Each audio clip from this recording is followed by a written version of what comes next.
अलावा समाजवादी पार्टी के प्रवक्ता डॉक्टर अजीज खान साहब हमारे साथ होंगे। Professor Junaid Haris Islamic. सबसे पहले अजीज खान साहब का रुख कर लेते हैं। अजीज खान साहब, अभी जो छोटी सी रिपोर्ट हमने चलाई उसमें हमने देखा कि आपके जो सुप्रीमो हैं अखिलेश यादव, वो कह रहे थे कि भाई तानाशाही चल रही है। कैसी तानाशाही चल रही है? हाथ पर काली पट्टी बांधकर नमाज पढ़ी गई, सरकारी आदेश के बावजूद, प्रशासनिक आदेश के बावजूद सड़कों पर नमाज पढ़ी गई। आप किस बात की तानाशाही कर रहे हैं? तानाशाही कौन दे रहा है? अखिलेश यादव किसकी तरफ इशारा कर रहे हैं? देखिए अनुराग भाई, बड़ी इंपॉर्टेंट बात है, दो तीन जिसको समझना बहुत अहम है। हाँ, कि आपने कहा तानाशाही। हाँ, ये पूरे देश ने देखा कि किस तरह आज जो ईद मनाया गया और उसमें हमारे नेता माननीय अखिलेश यादव जी को वहां जाने से किस तरह बैरिकेटिंग करके रोका गया। जो हमेशा से एक परंपरा रही है, हमारे नेता हमेशा जाते रहे ईदगाह में और जाकर के लोगों को मुबारकबाद देते हैं। और ये पता है कि वीआईपी मूवमेंट है, पूर्व मुख्यमंत्री हैं, एक बड़ा एक ताकतवर इंसान है और उनका एक प्रोटोकॉल है। आपसे मैं पूछना चाहता हूं, इन परिस्थितियों में जो हमेशा जाते रहे, चाहे वो राज्यपाल हो वो जाते रहे, पूर्व मुख्यमंत्री जाते रहे, वर्तमान के मुख्यमंत्री जाते रहे हमेशा, और हमारे नेता को आज जाना था, आप समझिए आधे घंटे वेट करना पड़ा। हम जानना चाहते हैं कि ये सरकार, आखिर सरकार ने या सरकार के अधिकारियों ने क्यों रोका? क्या वजह थी? वहां रोकने की वजह क्या थी? मैं पहले वजह पूछ लूं प्रदीप भंडारी से, आप पहले अपनी बात खत्म करेंगे। फेल जो है वो लॉ एंड ऑर्डर नहीं हुआ है, बल्कि आपकी साजिश, आपका मंसूबा जो है वो फेल हुआ है, प्रदीप भंडारी कह रहे हैं। मैं जानना चाह रहा हूं प्रदीप भंडारी जी से, इसमें कौन सा लॉ एंड ऑर्डर मेंटेन कर रहे थे? एक संभ्रांत नेता को, एक पूर्व मुख्यमंत्री को बैरिकेड लगा करके रोक दिया गया, आधे घंटे खड़ा किया गया। कौन सा लॉ एंड ऑर्डर मेंटेन हो रहा था उससे? मैं जानना चाह रहा हूं कौन सा लॉ एंड ऑर्डर मेंटेन हो रहा था और उससे खराब कौन सा हो रहा था लॉ एंड ऑर्डर?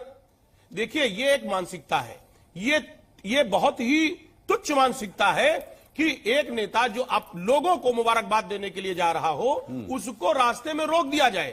तो कहीं ना कहीं ये दर्शाता है कि ये नहीं चाहते हैं कि देश में इस तरीके से अमन चैन हो, लोग एक दूसरे से मिले, मोहब्बत से मिले, एक साथ में सेमई खाएं, होली मिलाएं, इफ्तार में नहीं जाने दिया तमाम तरीके के सौहार्द का वातावरण पैदा करें। इफ्तार में भी नहीं सौहार्द का वातावरण हो, ये सौहार्द का वातावरण नहीं चाहते हैं जी। ऐसा होता तो इफ्तार में भी नहीं जाने दिया जाता ना अखिलेश यादव को। इफ्तार पार्टी की तस्वीरें तो हमने देखी। मौका पड़े उसमें भी रोक देंगे। अगर वहां भी बैरिकेडिंग लगाने की जरूरत पड़ेगी, रोक देंगे, कोई भरोसा थोड़ी है। अनुराग भाई, ठीक है प्रदीप जी, एक आज चैत्र नवरात्रि का दूसरा दिन नहीं है। समाजवादी पार्टी ने एक ट्वीट चैत्र नवरात्रि पे किया है, 11 ट्वीट ईद के ऊपर किया है। अगर आप सच्चे सेक्युलर होते तो बराबर ट्वीट करते। यहाँ पर आज चैत्र नवरात्रि का दूसरा दिन नहीं है, सनातन से चैत्र नवरात्रि का दूसरा दिन नहीं है। यही दिक्कत है आपकी सोच और हमारी सोच में। हमारे लिए ईद भी त्योहार है और चैत्र नवरात्रि भी त्योहार है। आप तो चैत्र नवरात्रि की बात ही नहीं कर रहे। क्यों नहीं आएगा सनातन जब चैत्र नवरात्रि का दूसरा दिन है तो?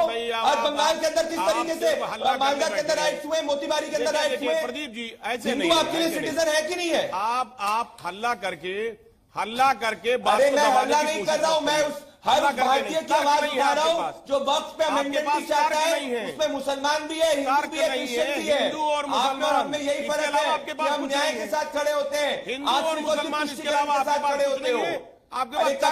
अरे एक आंख को बंद करके मत रखा करो, दूर से दोनों आंखें खोला करो। इस देश के अंदर हिंदू भी है, इस देश के अंदर क्रिश्चियन भी है, इस देश के अंदर गरीब मुसलमान भी है।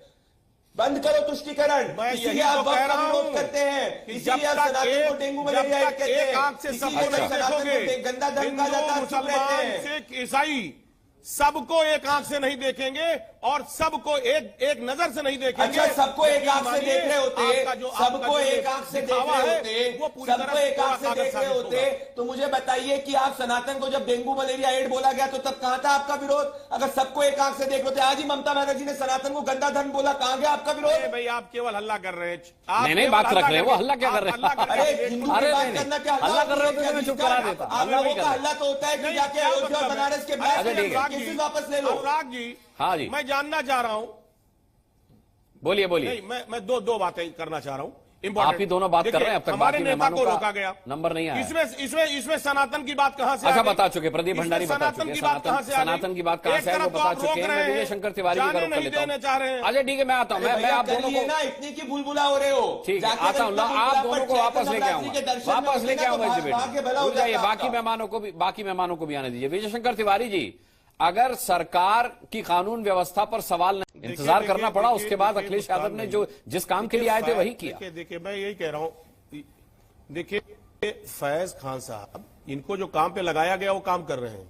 अरे तो काम तो आप भी वही कर रहे हैं जिस काम पे आपको लगाया गया है। अरे सुनिए ना सर, अरे मैं बताऊं सर, अरे सुनिए मेरी बात, अरे सर सुनिए ना मेरी बात, सुन लीजिए मेरी बात। मेरा काम है इस मुल्क में अमन और चैन पैदा करने के लिए बात करना। अच्छा, और मैं इतनी बात कहूं कि जो बागवा फूलों का वफादार नहीं है, तो पीडीए में पूरा मुल्क कहाँ आता है? नहीं है। अजीज खान साहब, पीडीए में पूरा मुल्क कहाँ आता है? सुनिए ना सर, सुनिए ना, अरे सुनिए, आप तो पीडीए की बात करते हैं सर। वो भी एक शेर कहना चाह रहे हैं मेरे ख्याल अच्छा शेर भाई कहिए। सुनिए नहीं, अरे सुनिए ना, अरे भाई अब आप ऐसे नहीं मुस्कान। ना सुनिए, सुनाइए, एक बात आप समझिए, ये कह रहे हैं आधा घंटे में कोई पहाड़ नहीं टूट गया। मैं कह रहा हूं शर्म नहीं आती है कि एक पूर्व मुख्यमंत्री इस प्रदेश का मुख्यमंत्री रहा हो जो उसको आधा घंटा सड़क पे रोका गया। ये लोकतंत्र का यही मूल्यों का हनन नहीं है। ये प्रदीप भंडारी इसका जवाब दे चुके हैं, रोकना वर्सेस रोकना पर बैरिकेड लगा करके किसने कितनी देर रोका? अरे सुनिए ना मेरी बात, अरे सुनिए ना सर, सुनिए ना, इंटेंशनली रोका गया। अगर वाकई में कोई लॉ एंड ऑर्डर की बात थी, अगर कोई ऐसी स्थितियां पैदा होती तो आप रोकते समझ में आता, लेकिन इंटेंशनली ऐसा रोक करके क्या दर्शाना चाह रही सरकार ये अपनी ताकतशाही और सरकार अपनी ताकत को दर्शाना चाह रही थी कि हम इतने ताकतवर हैं कि हम किसी को भी रोक सकते हैं। हाँ रोक सकते, लेकिन आधे घंटे अगर रोकना होता, नहीं अगर रोकना होता तो घर वापस भेज देता ना प्रशासन। फिर तो आप आगे बढ़ ही नहीं पाते, फिर तो आपको घर वापस जाना पड़ता। उसके बाद सुनिए, अरे मुस्कान भाई, और उसके बाद सिंगल गाड़ी जो जेड प्लस सिक्योरिटी जिसके पास हो, सुनिए मेरी बात, सुनिए मेरी बात कंप्लीट करने दे। जेड प्लस सिक्योरिटी के बावजूद आप समझिए सिंगल गाड़ी जाने दिया। आप से मैं जानना चाह रहा हूं कि सिंगल गाड़ी आखिर जाने क्यों दिया गया? पूरी सुरक्षा के साथ जाने दिया गया तो परेशानी, नहीं जाने सरकार दिया क्या तो परेशानी। अरे कमाल है, जेड प्लस सिक्योरिटी मिला हुआ है और उसमें सिर्फ सिंगल गाड़ी जाएगी। ठीक है, ये गंभीर सवाल है आपका प्रदीप भंडारी, ये गंभीर। चलिए अजीज खान साहब आपसे शुरू करता हूं। यही तो मैं कह रहा हूं, कंटिन्यू जिस मुद्दे को उठाया मैंने उसका जवाब ये दे नहीं पाए। अब ये वक्त पे चले गए, अब ये कह रहे साहब ड्राफ्ट बताओ, बिल संशोधन बताओ। ये इनको पता ही नहीं जेपीसी में गया क्या क्या मुद्दे उठ रहे हैं, क्या क्या बहस हो रहा है। पाल साहब लगातार मीटिंग कर रहे हैं, हम लोगों से भी मीटिंग किया था, उन्होंने बहुत सारी बातें रखी थी कि ये संशोधन चाहते हैं, ऐसी परिस्थितियां हैं, शायद इनको पता नहीं है प्रदीप जी को बातें। अरे हो गया, लोगों को सब पता हो गया, है इसलिए सपोर्ट करो, ये लोग चोर क्या है।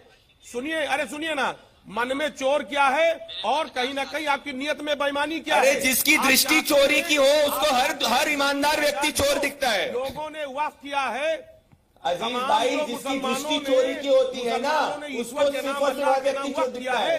उसके लिए आपकी नियत खराब है। अरे देश का मुसलमान भी जानता है, देश का गरीब भी जानता है। अच्छा ठीक है, एक सवाल हाजी रंगरेज से था, फिर मैं फैज भाई को लाता हूं एक बार। अच्छा हाजी रंगरेज, कोई जवाब प्रदीप